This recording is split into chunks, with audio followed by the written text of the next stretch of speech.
Hey guys, time for June's Morons of the Month. Let's jump right in. At number 5, we have Cricinfo and Michael Vaughan making mention of Kane Williamson and Joe Root's centuries in the Champions Trophy, but seemingly forgetting Tamim Iqbal. Now you cannot tell me they didn't know Tamim Iqbal scored a century. He got the first century of the tournament. So what, just because he's not from a big team, he's not worth mentioning? I was super disappointed with Cricinfo. At number 4, we have Mickey Arthur, who, let me remind you, is Pakistan's current coach, making insinuations that in 2007, in an ODI between South Africa and Pakistan, that Pakistan were party to match fixing. He had no proof of this, but didn't have a problem saying this because he has a book coming out that he needs publicity for. Did he honestly think that was a good idea? The PCB quite rightly sent a notice to him to explain his comments. At number 3, we have everybody complaining that the UK was the host for the Champions Trophy because apparently it only ever rains in London and only ever rains in the UK.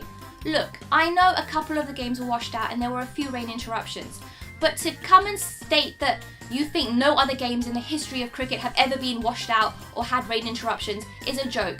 The final at the Oval was spectacular. It had a beautiful sunny summer's day, so what is everyone complaining about? The second half of that tournament was perfect. At number 2, we have Mr. Captain of Excuses, Owen Morgan, complaining that the semi-final against Pakistan was not a home pitch for England because it was a used pitch. Okay, it was a used pitch. Pakistan had played on it 2 days before. But did they know they were going to beat Sri Lanka when they played on it? No. Did they know that if they beat Sri Lanka they were going to play England? Maybe, but they couldn't guarantee it. So Morgan needs to shut up because Pakistan played a lot better than they did on the day, and that he cannot handle. As an international captain, I've said this before, he needs to learn to accept defeat, learn to praise the opposition, and learn to not be such a sore loser. And my number 1 pick for June's Moron is everyone thinking Jason Roy's obstructing the field decision was wrong. Look, he changed his line. He started at one side, saw the fielder was going to throw the ball, and changed his line to the other side. That is obstructing the field. I don't care if he meant to do it, the fact remains he did do it. The cameras all saw it. I don't know why all the English media are pretending they didn't see what we saw because we all saw what he did and it was wrong. What Roy should have done was come out after the game and said it was a brain fade, he didn't mean to do it, but he did do it. The third umpire was right in giving him out.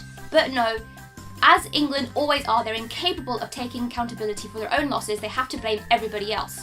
So I'm sure Captain Morgan was super proud of him for doing that. So that's all for now. Let's move on to July. The Test series with South Africa and England starts soon. It should be good. That's over in time.